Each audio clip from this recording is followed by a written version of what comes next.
Because remember, 2018, no good at Pathways with Chooseport Records. And can you remember? Chooseport, I didn't know the major recording label. And they write to me later. And they want to influence. Because influence, you have to Shani. It's like, when I wonder what silent are silent. But yet, you never silence the killer. Ngati wakatumbuta ngo succeed. Like they celebrated. I remember running away to celebrate. Alright. For that victory Tawina. Tapeza sports. But what face futhi yapana Israel. Munisaba imbongi, munisaba imbongi sengiya. Ndo bakatangana ngweli. Kusazia kufa baba. Musache kusazia kufa, musatade nekusazia. Alika. Iwo can only good listening in number yenzo. Know each other as artists. Yes, sir. Like way big along ane. But in na enzo tunazozera kuti enzo skiria enzo yaimba nayo dara. Ne yangu inini yakazinga akuimbona nayo. J'essaie de c'est not a secret. Et bongato unopoza kuti message akatombo buda akatomenda painterview challenge ni. Anti message bana. Achisanekera anza kuti ndakabasikira rake. Ndakomeza akasema ngeke. Mazo bata shaya mazo bayane. Let the music speak. Usafoka disa munhu wani. Uti wakatomecha career yako wewe. Uchitanga kutotedzera. Usakumota atiziziye kuti pese kwa unyimba lyrics edu tunotokunzwa. Usafoka shanisa lyrics edu kudisa isusu. Oba wana madinga nokusapota achibaranza wasingakete. Oba wazutawa wazia. And if you were in my shoes, yes, sir, you could see that I don't choose music, but the music choose. I remember one of the artist generation yangu one of the jalaba. But if I'm not talking to keep up, Vakarikira. Mama na terminator, pange terminator. The artist understand that from day one. Man. The journey did long. Why is it? But my cousin told me 2006. I remember another with the first song by cassette, Young Dig. Yes, sir. You should try to cassette and some play. Tell me without that, and your father's story, Jim Obama, and some better. Without that, 6 minutes, Jim, but you changes. But I'm not much. Someone continuing this space. You see, well, I said, 1 minute, I'm going to say, you can say, you can say,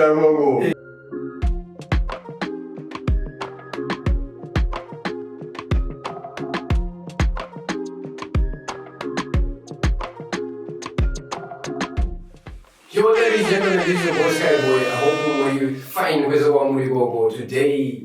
Tauya kuzovura wombe sezvo munoziva zvinoita mazuva ese. This is Courage Booth kwatinovhura nyaya wombe dzikuitika muZimbabwe dziri music industry nenyaya dzimwe dzamunenge makangohaida dziri mudururu menyu. So today I have the king of the empire, Ngwere empire, venoti ya kingdom here kana toisa iri papi but inenge yatova kingdom because ine vanhu vakawanda mukati mo. So today I have the king himself in the building. Shada kuti vatoudze kuti vakuona music isi vakuona nyaya dzemuZimbabwe dzakamira sei. Anyways, rega ndigamuchire mukoma wangu, mukoma silent killer. Muira sei. Ndi kumbari. Fire. Everything is under control. Everything is under control. Those are no ita bozo vanofanira kuti zvinhu zvese zvigare zviri on order, right? So ndisati ndanyanya kure zvangu ngoma Ngwere. Ndakunyazobvunza kuti ndonzwa vamwe vachikuti ngirozi yehondo, vamwe vachikuti Ngwere, vamwe ndo vanoti silent killer. I want to know kuti mazita enyu mimi mangani? Mazamba vati wali wazi. It's not mazita jambo ezwa nawo. Mama atichazodezwa kuti now asata mwana asata maketa. ini ndakafana nemari waizera. Mari ise kuti mari yakakosha inochiremerera. Mari ine mazita mangani? Inonzi mari kana kuti mula kana kuti bhegi kana kuti ngauro kana kuti sumbu kana kuti musvomo kana kuti chii vamwe vanoti keshi baba kana maobama vamweni maobama vamweni maasisi toti maosama mari mazita tinoti grama takawanda kana kuti madrama kuti pamari wezera mari iri pachiinfama kana atichapama chandikozotaura chekuti inonzi chinhu chekuti ndiri basic commodity kubva kudhara ende kusvika mamenodi narini ndoziva kuti kune vanhu vachikolowa ngwere kubva ichiringiro zehondo kubva achiri mwana muparadzi yemani kubva langback wezera saka matitle angu ndeangu ese saka angu mabizo masango akawanda kutonge mari valinzwi hanzi mazita akawanda kutonge mari saka pamari apa obvious kune yakakosha kune maUS kune maEuro kune mamwe anonzi mapounds aya achiremerera saka pamazita apa tinoda kuziva kuti inganzi iri zita iri ndorine chiremerera ende ndorengirozi kana kuti iri rinoreva zvakati. I think as an artist mungandaidze muchindi chimboereka kuti ngirozirendi but as an artist ndinondisarekira. Yes, sir. Yeah, man, that is my original artist name. Kubva 2006 nyamwe ndakazomunzi ngwere ndakanzi ngirozirendi hanzi maduniro amhelo kakuzoita seiko ndoketewo zvinhu but zvese zvikunonoenda pasarenkira anova kuti ndejimi ko yeman saka zvese zvinodzingera kuna jimi nasarenkira yeman oziva uchitonyora kana uchitonyora inini kana uchirequesta inini inononyora kuti mberi because sekungoti ndinewo mberi yacho but you refer to me as Sarekina. Nyangwe masocial networks amufollowa Sarekina unosecha mangoma Sarekina wapo wakashaya mangoma yayo yeman. Yes, sir. Saka hanzi zita ramunofanira kuziva chairo brand name. How you know that? Yeah. Hatani ndimwe introduce ma brand names edu. Akawandisa but esa no represent one thing. Alright, mukumwe. Ndokumbura kubvunza on this one. Kuti pane nguva yamama kunyanya kufocus on ngirozi yehondo andika. Was that intentional or pane zvaitoitika kana background? Kana vanga matouya nehondo yacho. Ndinatoya nehondo for sure. Was inini ever since tumajene rangu hondo ndizvinhu zvezvinhu zvandasangana nazvo mujene rangu remusic. Kusvika palebhuru ndakatobhodhiswa nemunhu wandadzidzisa kuimba at one point munhu andadzidzisa kuimba at one point ndakatofila kunge iyeka hadziya zvekutosvika pakuda kutodhisana yemani kuti ngirozi yehondo hanangomwe ndanzi ngirozi yehondo ndakatomboimba song inonzi ngirozi yehondo ndakamba ndakadoganiwa vana vakwa PTK raiti munda PTK renzi matarenda that was 2013 14 yeah saka ndakarwa reply yesong yanzi ngirozi yehondo kuti vandidhisa vakanga kuti ndirichi ngirozi yehondo vatimboti ndiri Mikaeri waiza mangu yenge reminder apa futi ichi ngati ndopakabatanga ngirozi yehondo from that song nga ena title yekuti ngirozi yehondo Mikaeri saka as the days goes by tichienda kumberi chake chisangana nezvinhu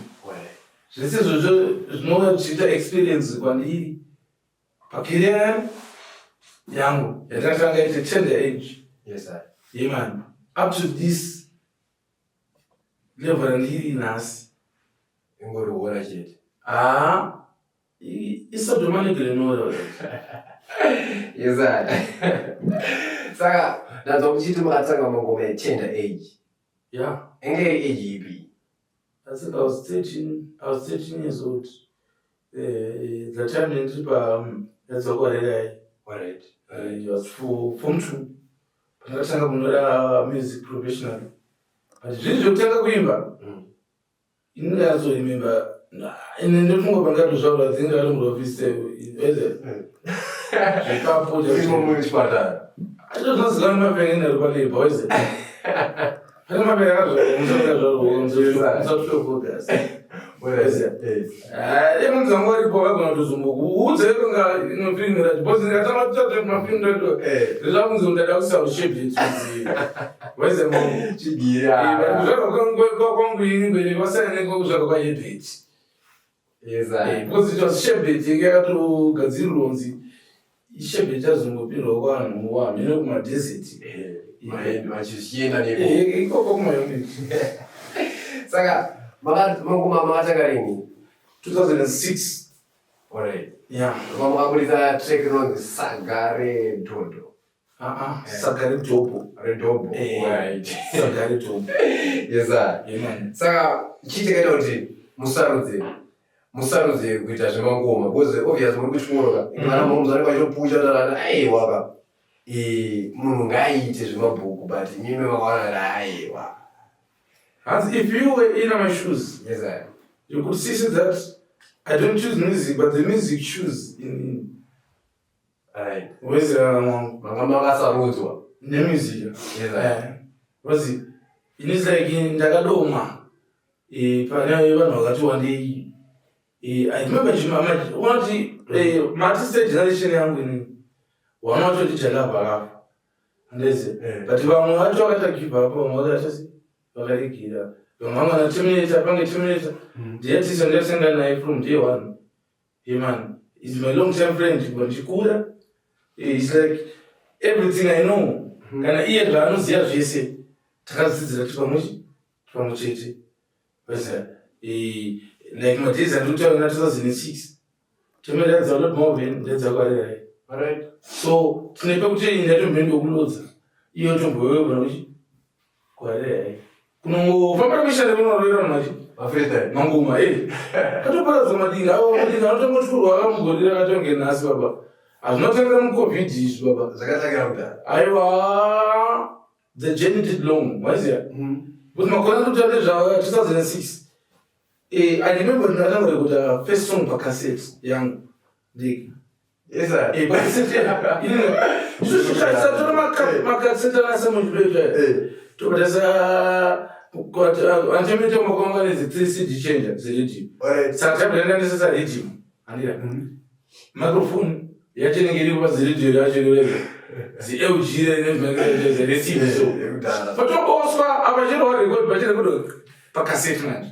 Yes sir. Waziya zvoti hatina makaseti anachimbeto tazoita mtu record haita isusu aifanira kunyorwa kuti chimbetu and silent killer kumberi.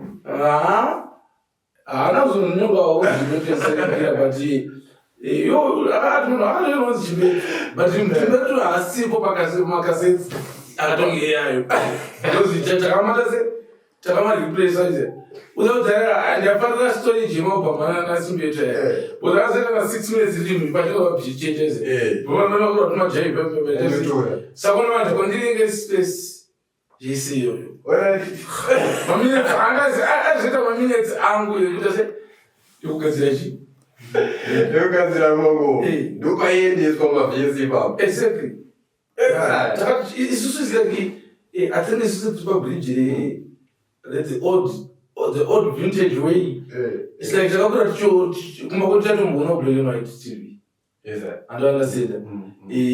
I think this conga is soon to say as was AI, but Tabana vintage. Where's the mom? I want to have a privilege. But you got a bridge the vintage thing. Bobo ndo ndaziya futhi zvinwani. Usasaize. Maona zvakawanda. Usasaize. Because sitakaona black and white patinja man. I don't think you apana idokawanda inyumisa zenyu. Amakakana kana makala TV. Wakona digital world.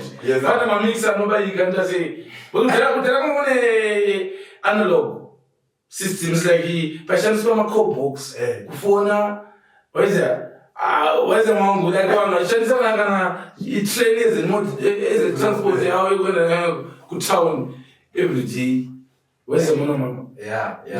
Zasiya ngakanyero ndinoba pani indrive. Okwaza kuchaya indrive. It's like inini ndonato nditi kagroup kedu. Takakwaza kuona zvinhu zvekutara kusvika pazvinjinywanywana. Saka experience cheche tinayo. Saka ndichinzwa kuti apana anoziva zvatisingazivi. Yeah. Zvakatikoshera. Saka ngoma silent. Pane pamakambosangana nema-challenges mujourney yenyu kuti apa zvazooma mani. Kune danzi pandakambosangana nema-challenges. Ndinotokuzoti asangamborarama career asina ma-challenges. Ndakazodiscover later ka. Ndambofunga kuti kurira kana kuti asenga kupedza nhamo. Ndakatozoona kuti aiwa pambacho unonorira but usina kana mfaro paunongori. Especially kurira kuita number 1. Kunokuurayisa, kunokuvengesa, iwe unonopandukirwa kusvika pale unonongosatsa safe. Kana chimoko chako chaona chipatiri. Kanga changa dhiri kamuchiginyira kachi. And almost vanhu they are good at pretending. Vananoda zvinhu zvine munhu kupfura munhu. Understand? Saka inaona kuti life ingori full of my ups and downs. Sometimes panongoya kuti unofanira ngori the happiest man alive. Unofanira kuti ndingoya kuti unatsoona kuti uri wega, you are lonely.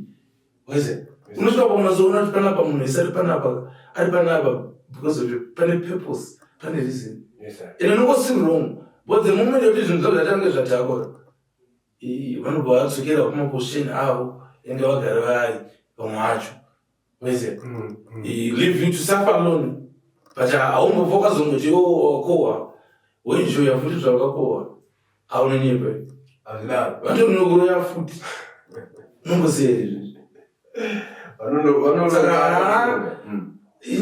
kusati kwangu kuti ndatombogara ndakatozozva kuti naumwe ndakambonge ndinayo sandakurira inge tori nani kana nhama chazindita nayo takunzakurira kunzi number 1 ndakazvivengerwa ndakatoona zvonapana izvi chatozvifira izvi wangu hausatombonamata kuti mukombo wacho ngaumbonipwei hanzi upi zvinoziti kuti munhu asina mbiri mazinobhoramboita mbiri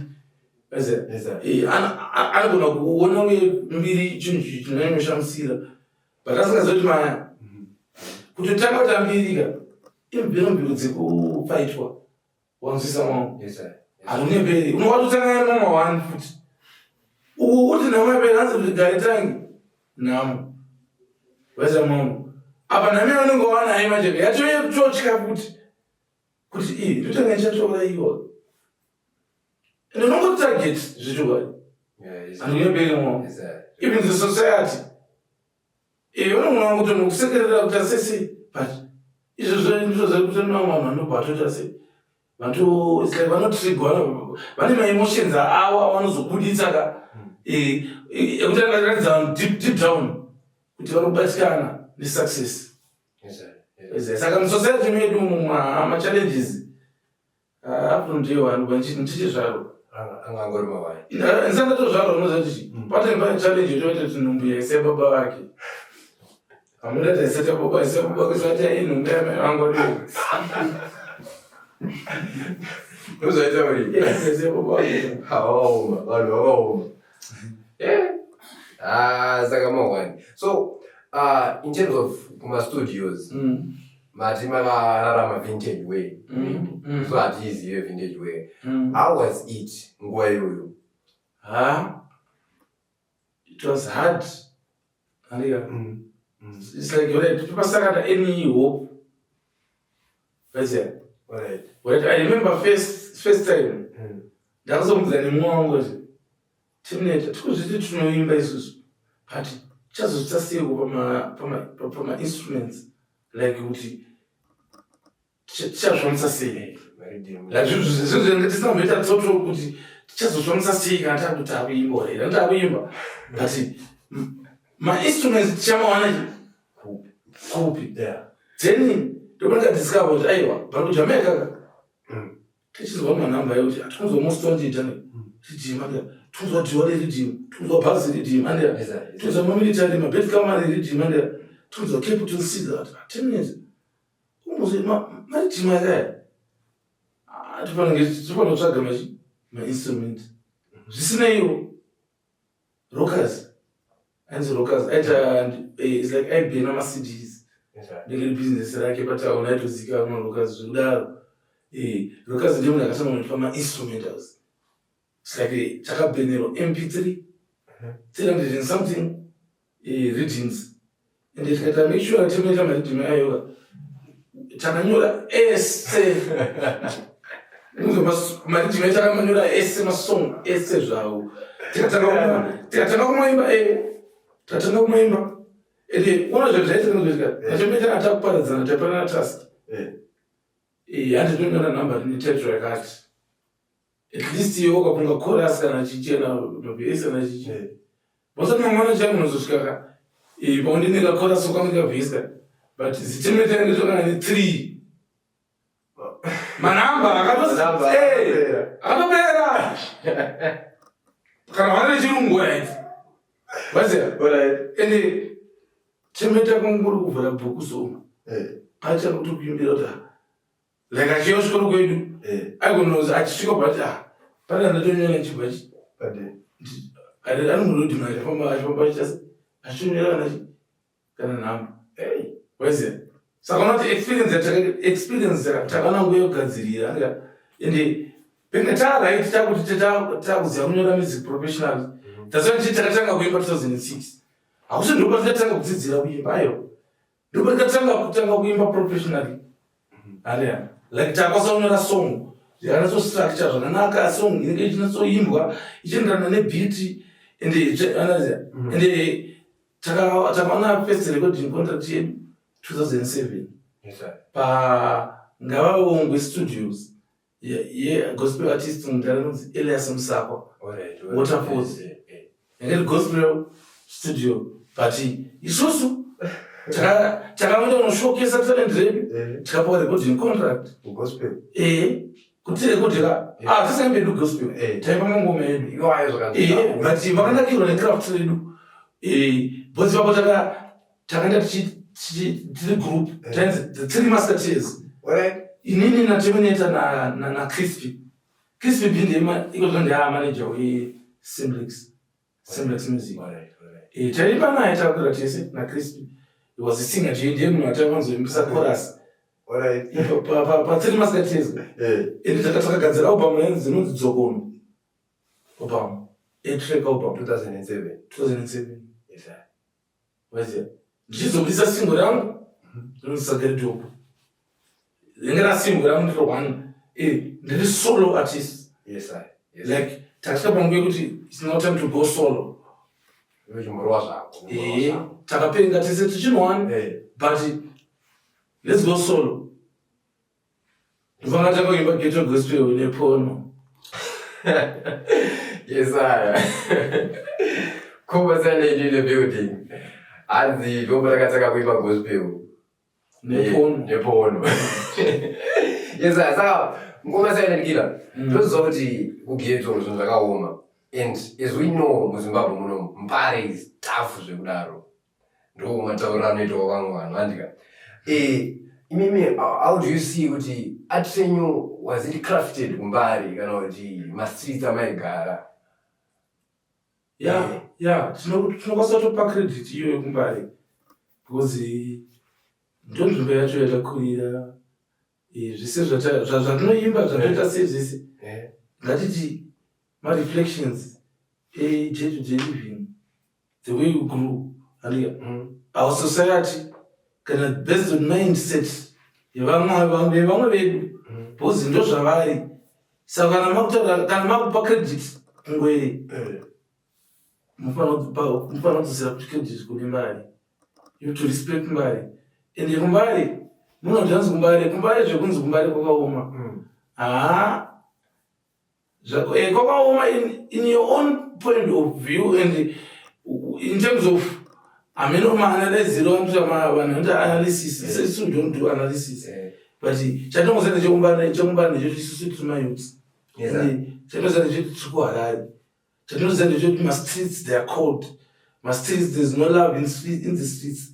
Because every day they battle to survive. And only the fit will survive. And I say, my harsh conditions are talking about it. Chatongozenda necho Mbare ghetto kuti rasana mama ghetto mama ACI ati now. Because it's like chinhu chekutanga namunhu uri munhu wekumbare unoziva kuti resera unoita muupenyu rechida mari. Understand? Ende kumbare ndichingoti wangu inzvimbo yakati blessway ighetto yedu, but apart from maghetto like yona namabvukuta kwara chichichi indonanga nonga kure ne-CBD. Andaise saka izvozvo zvinoita kuti izvozvo vanhu vange vari kure kusvika palebro rototika vanhu vekumbare vangu vachitoramba kutovhairirwa nevanhu vanobva kana kuti unoita nzara kumusha pamabhazi tiri kuti chi Mbare kana usatopinda Mbare usatopinda kuHarare, kana usatowana Harare usatowana Zimbabwe. Saka asatowana Zimbabwe haana kuona Harare, asina kuona Harare haana kuona Mbare. Saka asina kuona Mbare haana kuona Zimbabwe. Pastaira yacho uone Zimbabwe ungoita seona Mbare. Exactly. Iwo kana kupinda bhazi parengi ukapinda maJoburg kana chirachidana nemumaplatsi tinotoisa matapi mashawasha matering totati munhu takuratidza kuti unofanira kuti kana usatorumwa netsitsi idzi kwete tsikidzi totorumwa netsitsi idzi sadza kutsitsi iyi unongosotoa kumbare unongori kumashampa Mbare ndikoni uri pamwe unongosotasvika kumbare wekumbare unoti hauparari parengi pamabhazi kwamutare hauparari paMbare pepe. Mazvinzwisisa kahadzi hauparare paMbare. Kunobva vanhu vakasimba ikoko. Aiwa, it's only survival of the fittest. Saka inini manje pandakazotanga pandaenda kuchikoro trek rakatanga kupisa mastreets andikati rakatanga kupisa mastreets but rakatanga kupisa patatanga kupinda isusu andika trek rekuti nonzi akubuda musoro trek rabuda musoro trek rana ndichirifunga saka yanyisisa alright manamba ari kudiwa neruzhinji ndine mahiti kubaya kunge chipikiri pane mangoma makamborova paipa zvekudaro then mva mazongoita kunge manyarara chichaitika paface yo because taiziva kuti kombi yese ikwirira saidiniki andomunyarara ini ndiri munhu richateti it's like panguva iyoyo kaneta it's like our silenced by the system andomzisa like musical gimmicks and like ngatiti politics the music because remember 2018 ndogore rakata Pathways with Chusport Records and kana uchiremember Chusport ngatiti ndoende the major recording label panguva yacho iyoyo and vaidominata and vangwana influence because influence yavo yakatomboshandei. It's like vanhu vakawanda vakangofunga silent are silent, but yet you never silence the killer. They never ever silence the killer. You can't silence the killer. Ndisandi kuti unombozoti panguva iyoyo ndopanikati mumanhamba akatanga damudzimu isina skiri ananamusariri marinated ndomatedza andikamarova manhamba ndarova manhamba maguka makapela mambiro dzekuparara makolabo like angarana nahwinda kune vanhu vane mari dzavo andoze ende ndo phase yakatanga kupinda generation yana Enzo Bazooka chichichi pop chain na pop chain saka ka phase kekuti it's like they were trying to take me out of the picture. Wakaenda kubvisai, right? Ende ngatiti vakatombotanga vasucceed, like they celebrated. I remember kuti vanenge vakatocelebrate for that victory tawina tapedza masports, but waka wakatirira phase yefuti yapana Israel.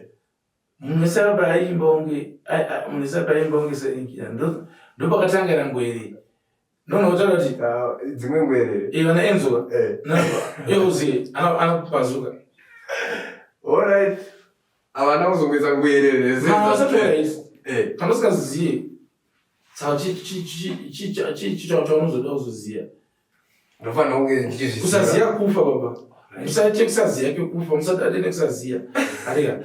Iwo kana une good listening in napana Enzo, you know each other as artists. Yes, sir. Like way back along but inini na Enzo tinazozera kuti Enzo skill ya Enzo yaimba nayo kudhara neyangu inini yaakazinge akuimbonayo zvese zvoto it's not a secret.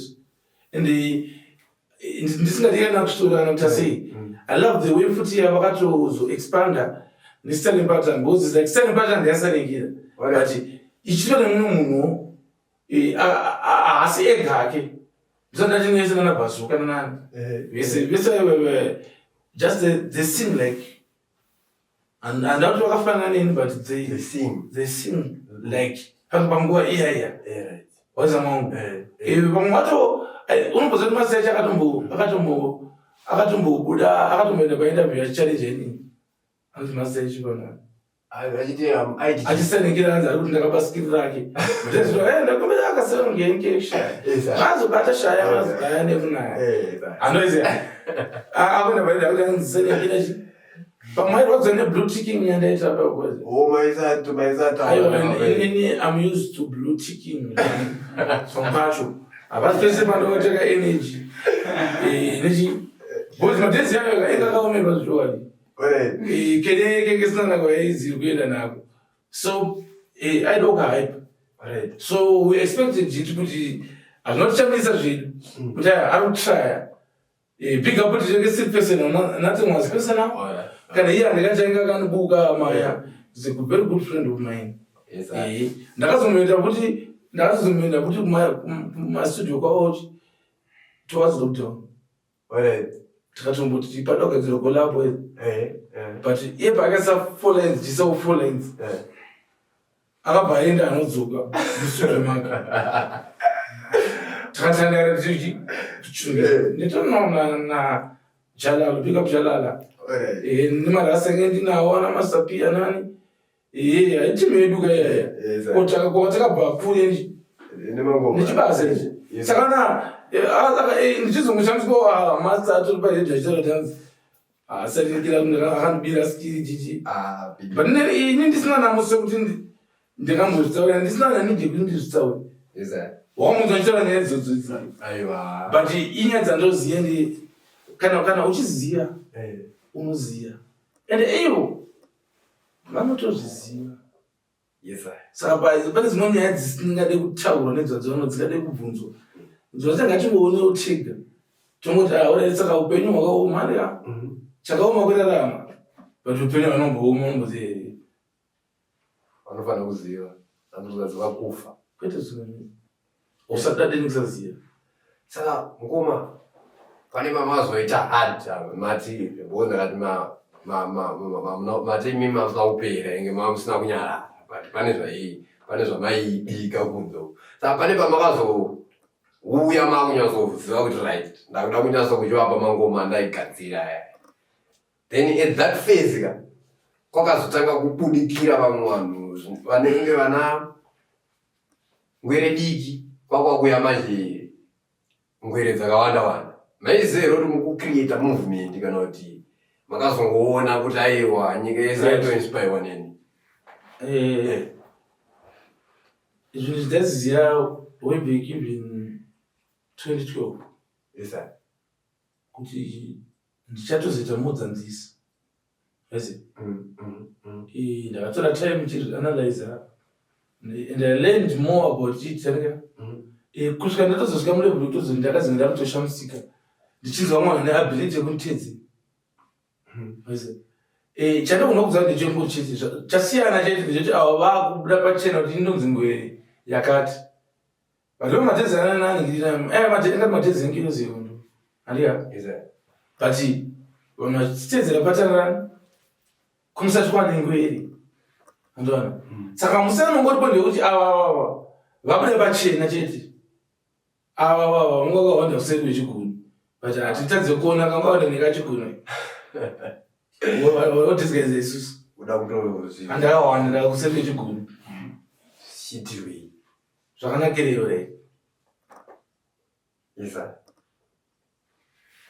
yo hanzi vakazongobuda pachena ingwere dzakazvaraiwa kuna baba kune the king uzimdanzo baba varipo vatofanira kukopera so ngoma pane maartist hope anoti akakuinspire anoti akatora inspiration from you sorry ndakati akakuinspire ndakukanganisa chirungu chinomboti tizeika aisezvo chisiri chekwana mai azisekano so do you feel like you're a game changer kana kuti matova pioneer wezimdatso? I don't feel like I don't have to feel like you are. You have to just live in reality. Check. Yes sir. Hapana zvinokosha kuzviita nyangwe ndisingazvidi but who am I to choose?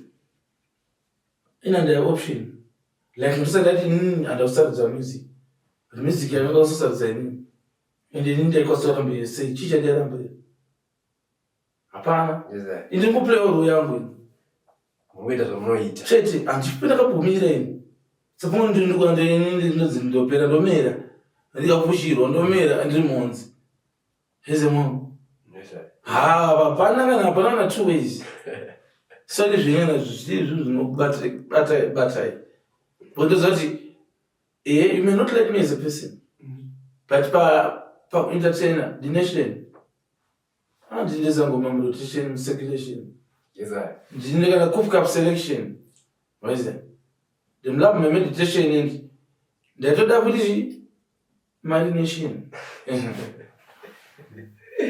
Yes sir. Ngoma silent recently naizwa muchitaura zveindustry kuti iri kuita politics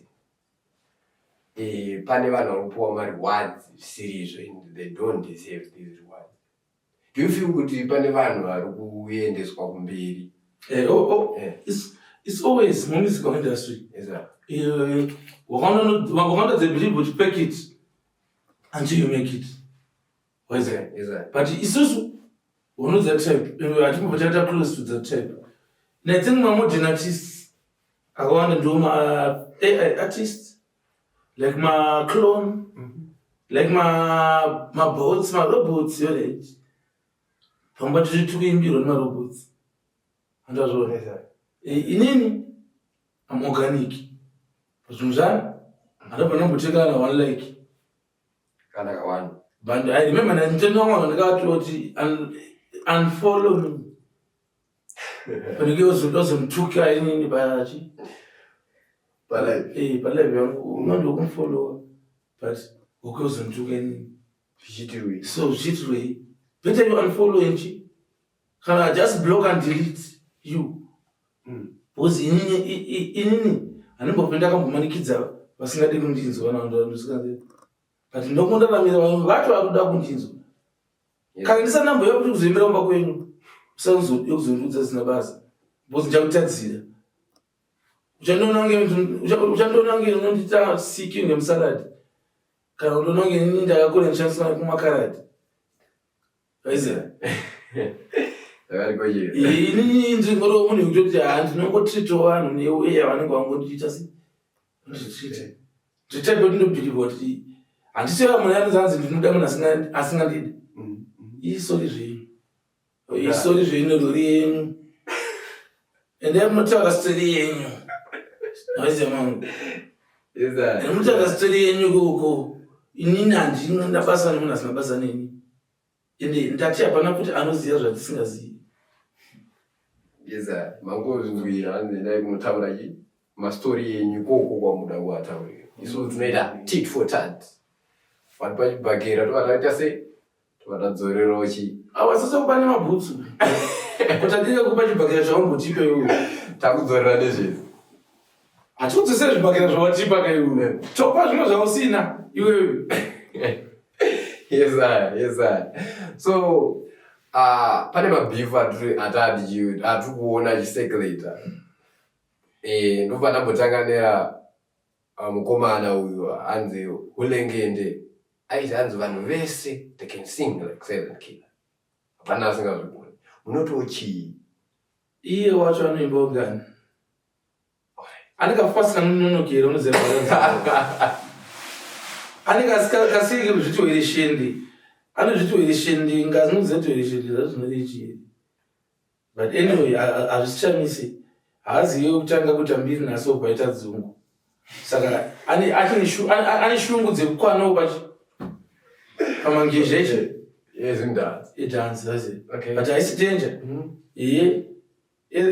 As a young artist, inongomukurudzira kuti hwana wangu usanyotsaura chi zvaunoda pamberi pemagretika. Because remember kuti zvauri kuti uri kuita iko zvinoka. Saka zvita 2016. Understand? Ndakamenge nditora upcoming remember. And then outstanding. When the upcoming is not na one month ndatukana naye pa social media because pa social media kuti pacho kundishaya. Eze mama. But mangoma mastisi zano just let the music speak.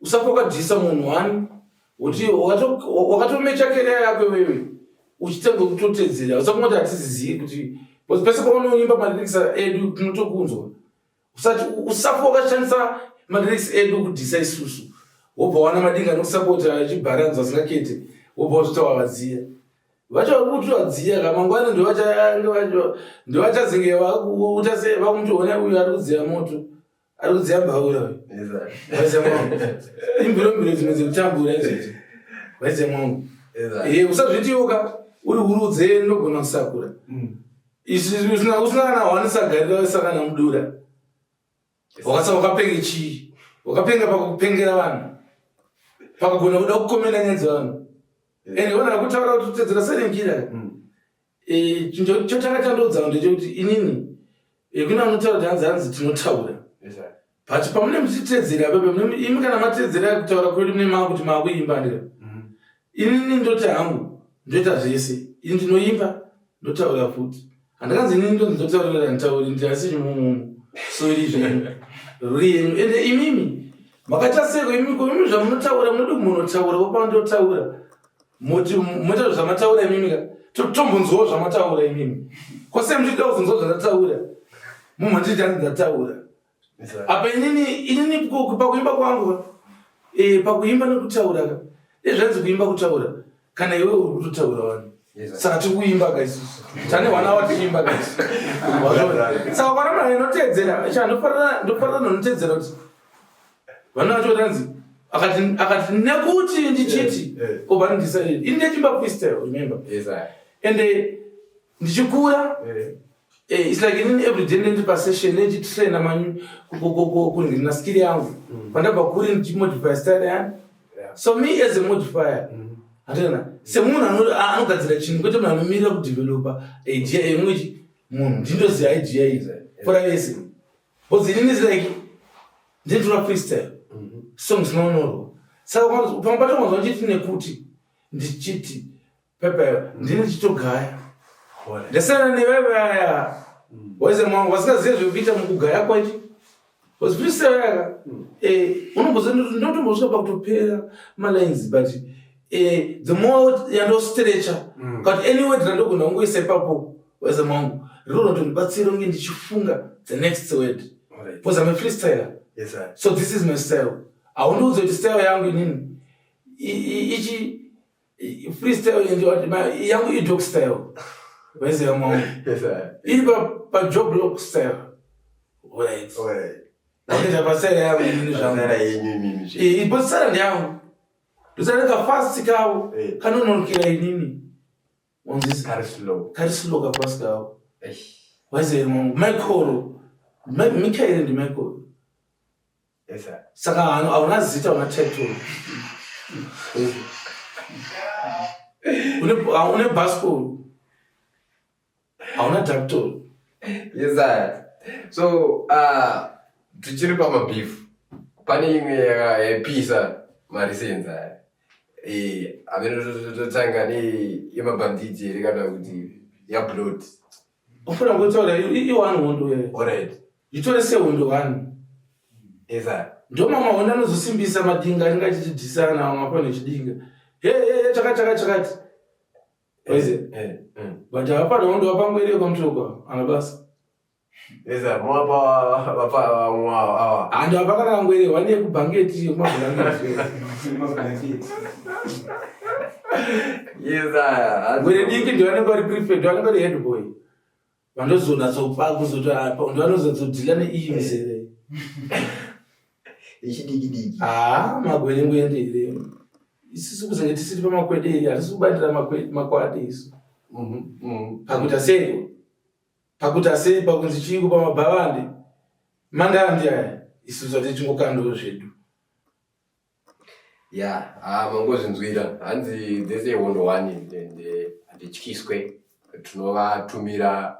Sakuti mimi apana atasvika pa level kuti mimi munoti aiwa ndakusimuka manje inini mambo ndakuenda kunovapedzera vanhu veza kana muchikoro kutumira vafana vachidiki kuti uya lumbo daiso ndakwedza kuudza kuti kaundo kasina basa isi tikaona kuti munhu watirwana wakadzi tinongosvika pakuzongowa tasitanze kumwe timatisani nawo uzoona kuti hondo hazvoti hondo isisu tinoida stereki maya but utsingi kuti hondo anera ndemangoma hunde mangoma aifanira kunge iri personal ukaona situation yakusvika pakuti hondo ikai bcause hondo takutaura kuti ndotozinozoona kuti aiwa chitori chihondo mupfungwa chatone madinga zvinhu zvavo bcause madinga awa ivo pachizvausakuti vanowirirana bcause vese vane same ego rekuti tinhu ndakapenga but vanokwanisa kuwirirana pakumisa inini.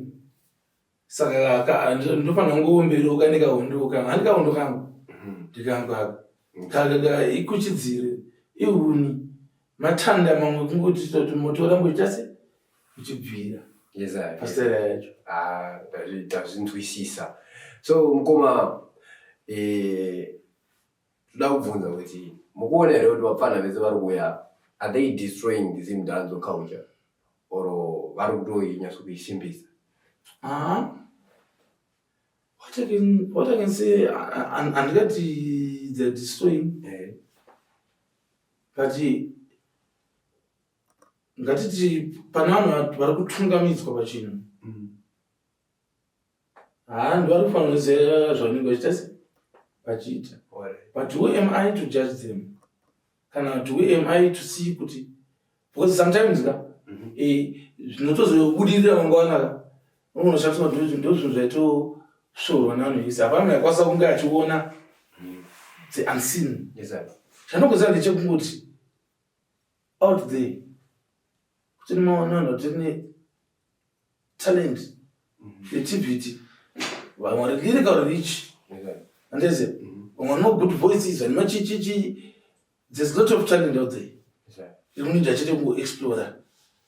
Saka hatingati varipo vari kuuraya aiwa havasi kuuraya ngarikoti vari kuchipa bcause dance upaya veka haikwanisa kudonhedzwa nekudhakwa kwemumwe munhu. Iwo ndo unotosara usina basa iwewe nezvawakaimba nezvaunoimba newe unoimbira unosvika mundoshaya pamungoshaya basa makadaro bcause mune musina basa usakungoti iwoko kuti iwo uri bad kuzimudanzo athingi inenge toti ndo madhozi anenge achito unongochovhurira vamwe vari kumashure madhozi kuti vazowana amasitsi ekuti asi ekugara like isi patakatanga taive 12 but takazosvika ta3 vana vachobvazotyoka avada kugara pachese yake. hadzi vakava kuda kugara pachese yavo.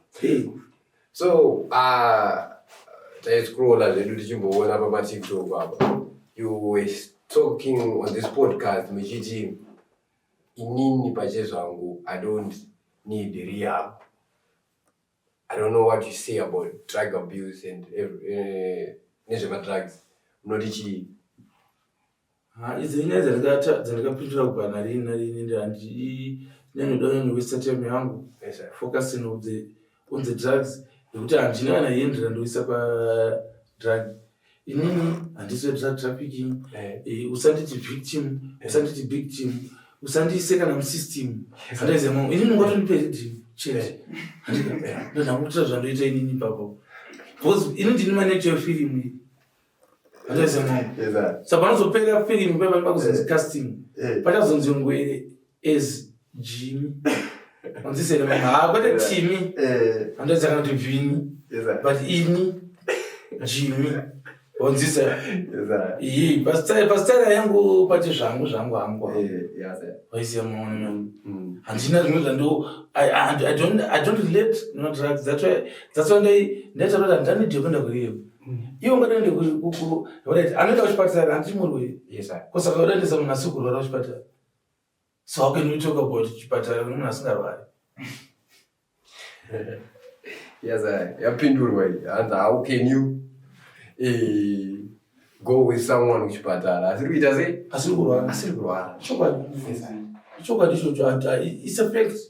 Because kuti ngatiti kuti ndinzi nini totomboti good example iwo kwatanga kupenga. I don't think kuti unozvirealize kuti wakupenga. But people around you ndo vanotanga kunotisa mabehaviors akwana. Then woenda newe wotaura kuti isusu tikuti aringari kuvhiringika because of this and this and this and this and this. It's like zvakapruvwa ndezvechokwadi ubva upi hwakayo.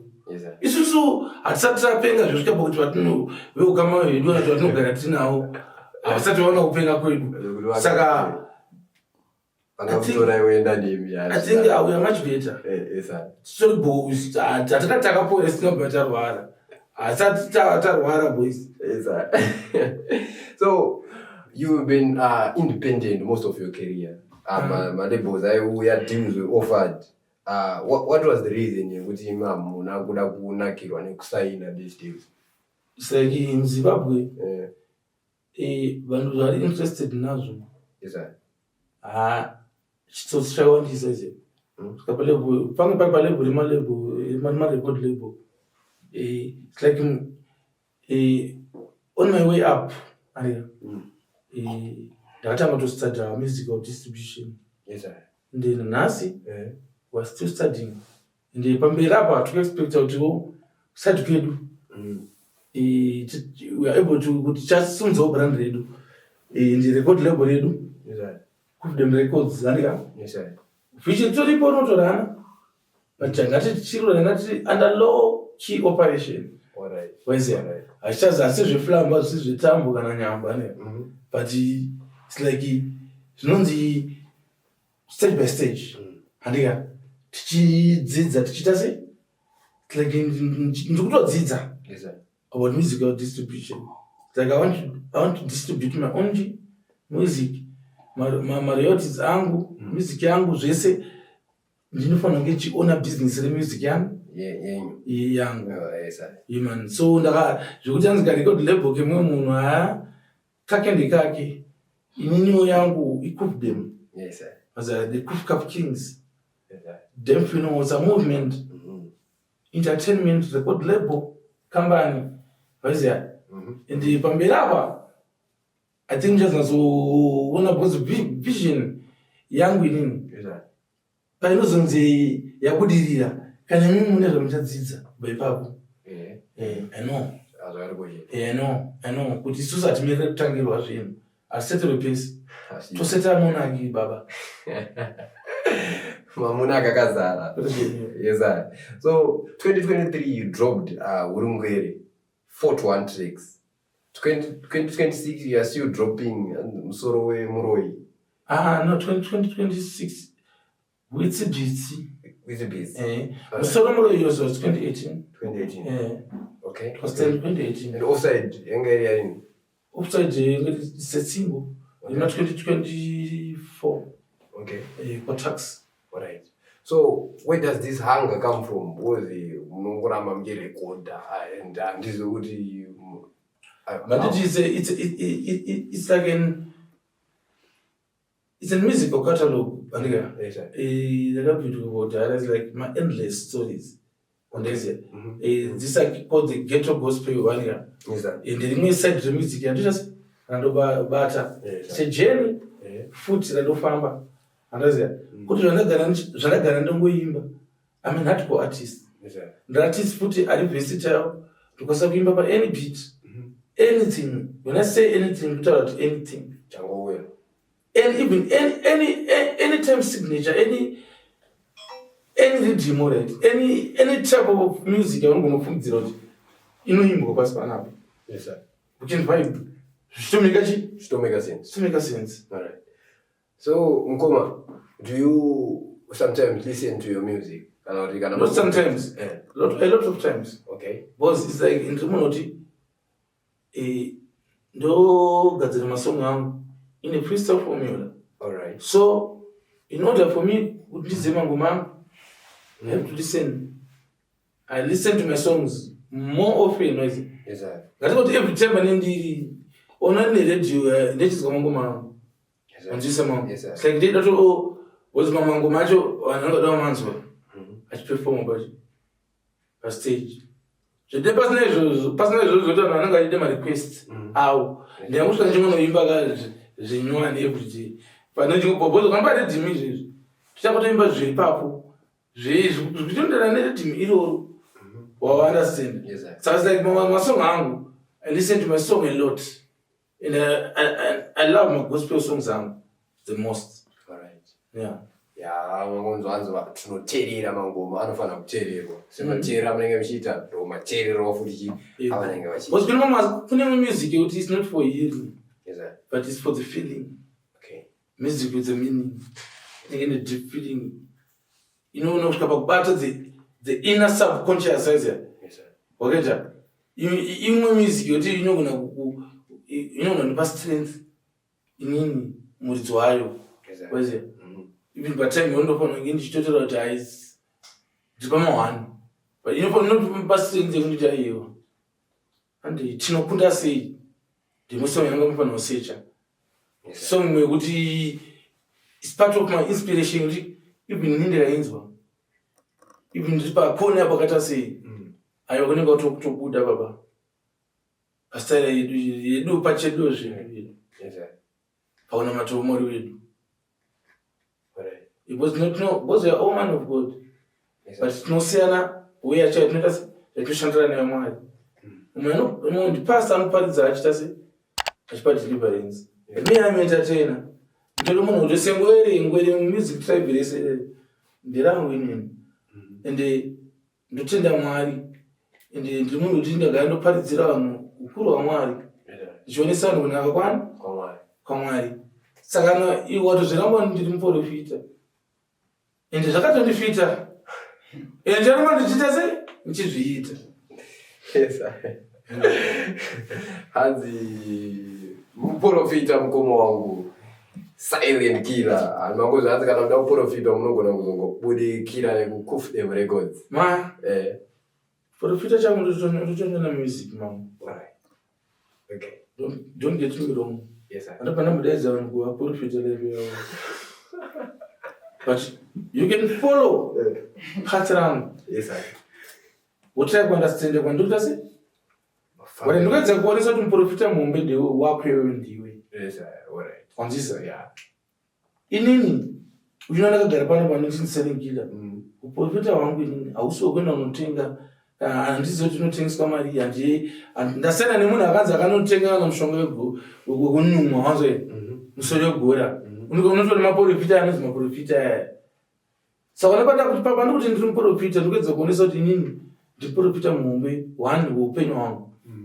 And I said, number two, doing the woods of any percent said one, not deliver one. But it's a sugar money through music. Yes, sir. Understand? Yeah, that's a cheaper get to gospel music. Yes, sir. Understand? It's like it. Don't know profiter one. Wow. And you see, profit of a crowd. For one profit of a power, right? kwete wekirawo. Yes sir. Waweza mwana. Yes sir. So Mkubwa Silent, ndada kubvunza question ini inge shipo but ndauda kuibvunza. What happened to Terminator? Terminator, it's like all of a sudden akazongomuka kuti and I discovered in calling like to be a pastor. Okay. And kusati kwangu zvakanibata zvati kuzorwadza because remember munhu ndakatanga naye music. Yes sir. From day one changodzidzira kuimba it was our dream kuti one day tichaita successful mangoma. And to make matters worse, Terminator munhu akazoregedza music akutorira like kuti yangato major artist in Zimbabwe. Yes sir. Atone mabookings atoenda ku-UK kuchichichichi andeze. But anyway inini hangu mawira azvikaita kusvika muzuva ranhasi Terminator ariko ari kuita zvegospel izvozvo futi ende atori kubasa like akuenda kubasa. Ende ndozvandoziva zvakaitika pana Terminator mumwe wangu ndokuti handikati akaregedza kuimba but akashifta kuenda kugospel. Okay. So Terminator akaretire mangoma but aripo and may the Lord bless him. Zvine zvaachaita paupenyu hwake nezvaatasi kwaari ukoko.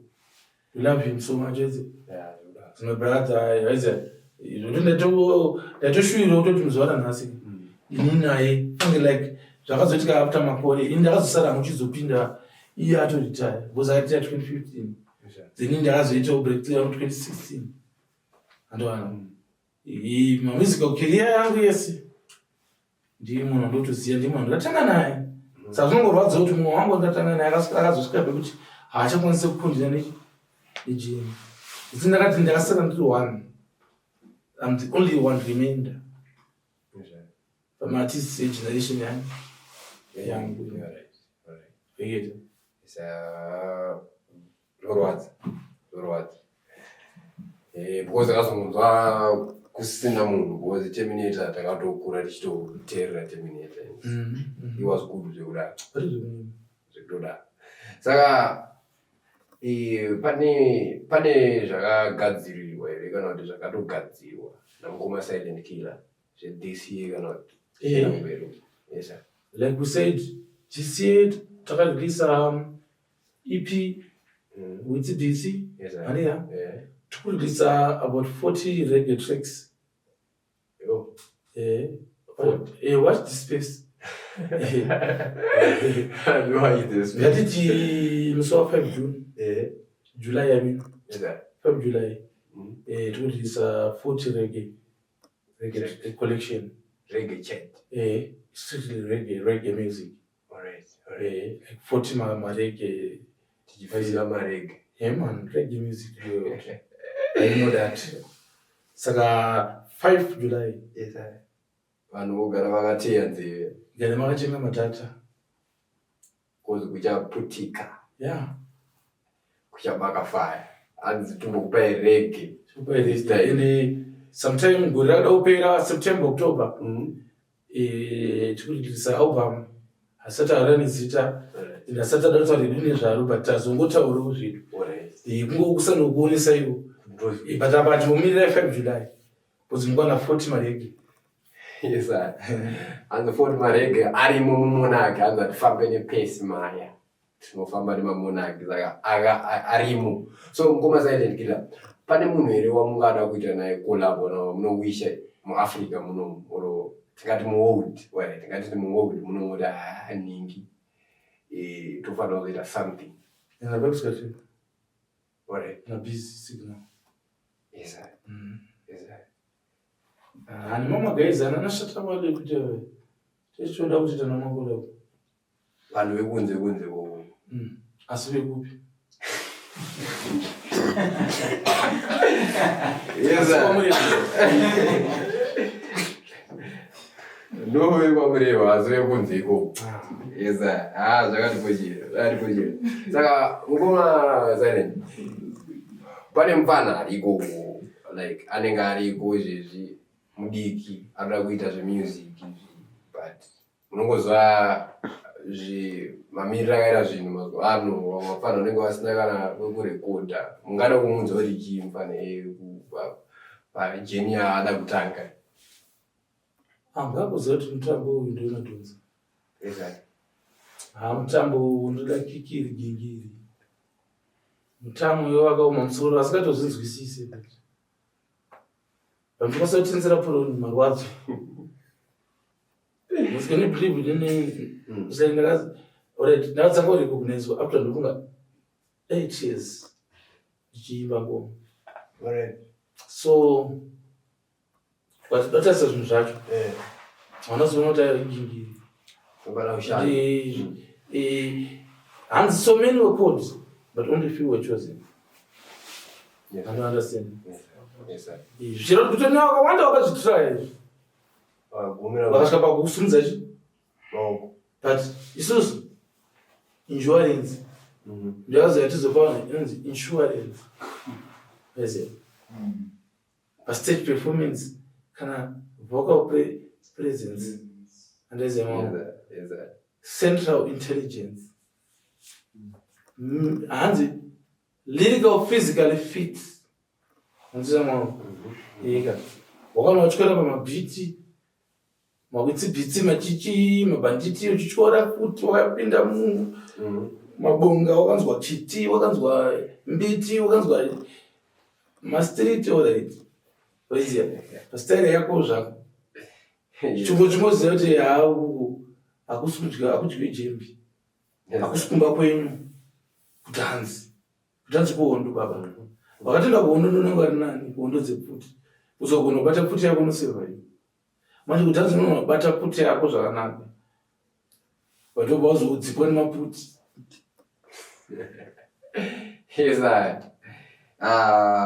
uvatofonza akapa aridzipwa nemaputi muyuti mukoma wangu vari kutiudza hanzi kusaziva kufa saka sadadene kusaziya saka kwese kwatiri kuitwa kuudzwa saka kana muchiudzwa mufanira kuita se muchazoteerera because zvinenge zvakatikoshera so mukoma mungada kuudza chii mafanzi shoko rekupedzisira shoko rekupedzisira ndo shoko rekutanga shoko rekutanga ndo rekupedzisira but shoko rekudeedzera ndicharova ngoma rangu richitange rekupedzisira but riri ngoma rinonyatsira pacho but yananga rekupedzisira chiti kuti apa zinomunyatsira kekupedzisira saka rangu rekupedzisira nderongoti randatanga naro ndo randiri kupedzisira chi naro kana ridei ridhi ndaitodhaivhira ndaichoita sei ndaitodhaivhira ndisingamva ndakaregedza kwabairira ndiyoperi because ndota kumera kuda muvhumwe mbambaira kutonge zvigirinedhi zvimambambaira ayo mai kwamubaira alright kwabairira alright waiziya kupfurako zvekupfurira ka waiziya zvesati muziya pekugumira waikita original bad boy kwete zvekunyepedzera then final if you don't know you don't know and hapana noziva zvatingaziye mani vazvinzwira hanzi hapana anoziva zvatisingaitese zvatisingazive anyways ngoma silent nhasi vatiudza zvakawanda inge tadzidza kana usina kudzidzawo isikiri rako pachako uzisu pachiyedu todzidza bhadhara school fees udzidziswe futi because aisijipiti rangu kudzidzisa imimi makamutori madofu matodzidzira kuchikoro munodzidzwa nini so mutyai mwari dzidzo inhaka yeupenyu chamani kana makatamba neigwaji ndazodzidziswa nesu mangoma muchagara muchitikotari homu zviri zvenyu zvakatikoyera hanzi dzidzo inhaka yeupenyu musatambire fashi muchida kuzoita sei kuda kuzovaudzira kuti ai wafanira hanzi aimbe zvine meseji kuda ndidzise iwewe inini saka perera kuna bhesa wangu amurona bhesa iza saka mungoma silent tikuda kuti atizopinda mustudio I think nobody jarova one ningirire kupedzira freestyle tongotora about 30 seconds amenoti manga magadzirire kupa mafans iyo nyaya yakanaka iyi because mimi mataura kuti pese patiri tingeri chingotaura ngatimboipitiri panhasi tikuita panapa because why chikufanira kuzomuva chienda samoni kunoimba inenge yacho interview yobeta live recording session yobeta kunge waziya saka hanzi nhasi tomboipeterachi ngatichipinda mustudio inipinda mustudio atingi kurekoda audio and tichirekoda audio kunonorekoda video anachigadzira audio but kana pasina audio rikugadzirwa handapepose kupinda handipindire mustudio kuzimba freestyle zvisinga ndaenda chingoti deimamtoneridhima deimatorikanda tichiri panapa sezvo tiri panapa tiri tichiri papodcast panapa handona but still inini handakuya kunokuzo zvintroducer handakuya haisi interview yekutsvaga basa yekuti hanzi inozozvinita zvese izvozvo because zvanditori munoziya zvandotoimba munoziya ndinimbo iri yamunoita se yamunoziya saka inonongoplaya futi namba yangu playa yefavorite rako uri kwauri futi ikoko saka mangozinzvirira mafana hanzi mangoma akawanda kuna futi rege dziri kuuya 40 mangoma ane uchenjedzo anoda vane ruzivo saka munofanira kunyazotirira motenga data kana smartphone because aridhure nanopera satiradzaundakomuri saka pachake kwakashaka so anyways this was a boy Skyboy on Courage Boat with Mukoma Silent Killer Ngwere Kirozi Yewondo Mike. Thank you so much for everything you're doing.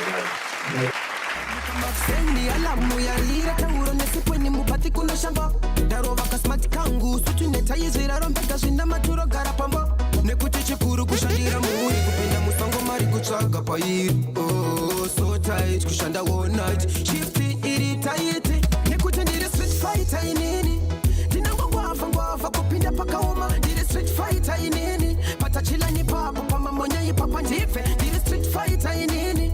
Ndinangwa kupinda paka uma. Ndiri street fighter inini. Patachila ni papa, pama monya ipapa ndife. Ndinanguva ya kutapapa basa. Sawira zebasa.